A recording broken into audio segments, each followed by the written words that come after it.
Hi and welcome. I'm Caroline Best of the Tao of Horsemanship.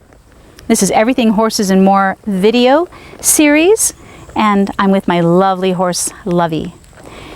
Today we're doing part 3 of common mistakes beginner riders make, and honestly, this is most riders, unfortunately. Unless you are training professionally in reining or classical dressage, upper levels specifically, you're not going to be taught these key points, unfortunately.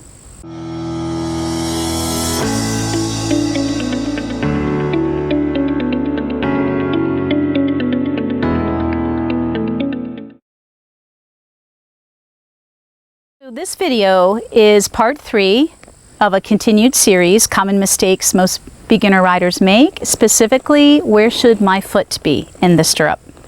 So it's really important that you watched part 2 where I was talking about where should my leg be, because both the leg and the foot go hand in hand. If you don't have a proper leg position, it's going to hurt your foot position and vice versa.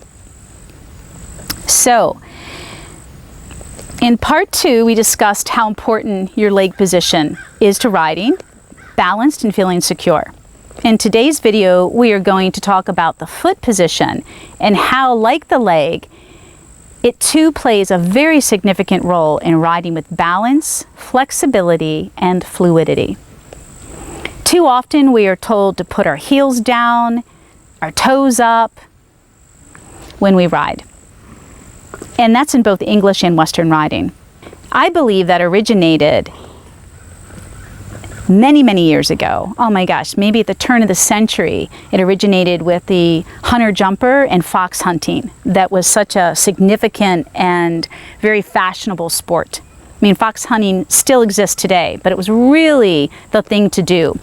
I think, gosh, I might have my dates wrong, but back in the 20s especially.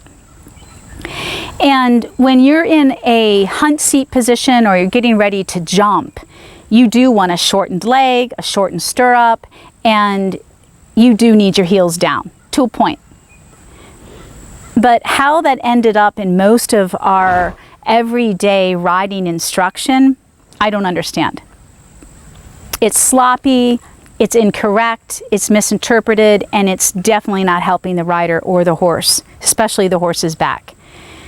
So when you study classical dressage or even reining, you'll notice that the top pros, the professional riders, not the amateurs, the professional riders, they always have a long leg and they understand how important a deep seat is and a weight-bearing seat. And their foot is very relaxed. First, let me demonstrate an incorrect rider's position. And I'm not going to get down and shorten my stirrups, so I'm just going to take my leg out of the stirrups. And you guys can just think as if I have short stirrups right now, because right now my stirrup is pretty long. It could even be longer, but it's pretty long, where my leg is loose and I don't feel any tension in my ankle, my knee, or my foot. As long as you don't feel any tension in your knee, your ankle, your whole foot area, and your foot is just resting in the stirrup, that's a pretty good length. So pretend that, look what happens if I shorten my stirrups in my dressage saddle. Now my knee is in the incorrect position. And I would create so much tension through the front part of my leg, the top part of my arch, my toes. I'm cramping up right now.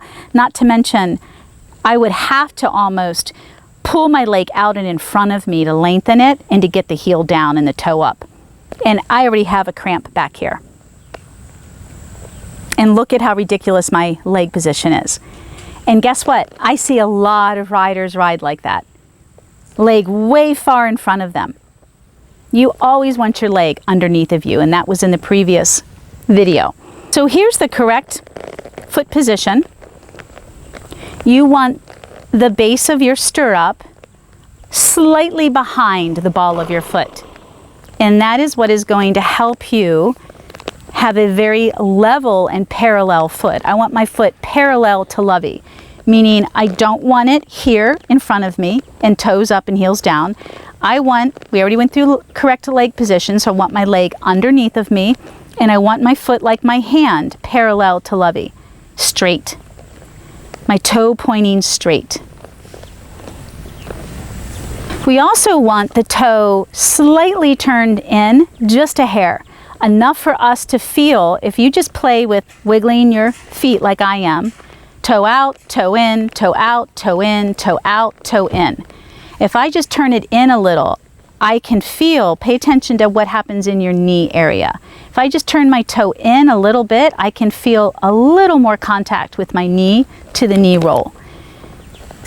And so what you don't want, and again, this also goes back to correct leg position, you don't want air or light between your leg and the saddle. So I don't want my knee out here and my heels touching my horse and my toes pointed out. You want your leg loose and long, and then you want a light contact to your saddle. And the best way to help that is if your toe is either straight or just a little bit turned in. Point is be very aware of any brace in your body or anywhere in your body that begins to hurt. That's called tension. You don't want that. And that's going to totally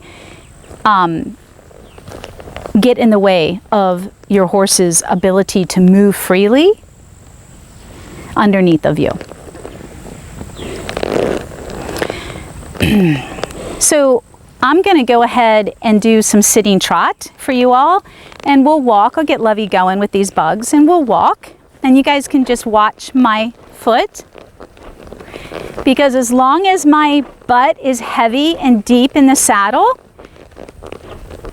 my foot will remain very flexible and loose, but it will not leave the stirrup. Come on, that's your horse, and bugs are going to happen every day. You deal with it. Lovey is one of those super sensitive horses to bugs and skin and so forth.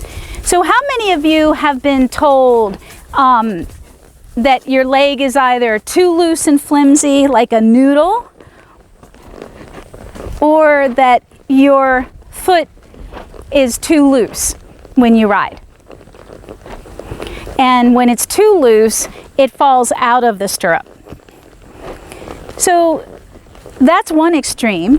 The other extreme is your foot's too tight and you're bracing, pushing into it. So are you pushing into your stirrup, which is causing you to bounce, lift out of the saddle? So what you want to see is that my leg is loose, it moves. If my leg didn't move, it would be squeezing her. That would be the opposite. And then that would be creating a lot of tension and brace through my body. And it would be a lot harder for my horse to move forward.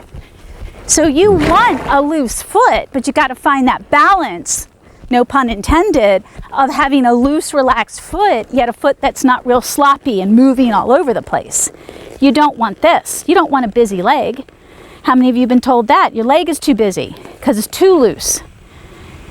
So the number one secret to all of this, I'm giving it to you. You got to find that long leg. You got to find that deep seat. Because once you do, it's going to prevent a sloppy, floppy leg. It's going to prevent everything, all the issues that you're currently having or your instructors are complaining about with you, they will go away. But you've got to basically influence your instructor that you need a longer stirrup. Most of you, 95% of you at least, are riding with stirrups that are way too short, both in Western and English. And so that's the number one secret, you guys, is being able to ride balanced with a deep seat like you saw me, fluid, open, flexible, a long leg, and a loose foot, a foot that's in a correct rider position. Thank you. I look forward to your comments and questions, and may you always be one with your horse.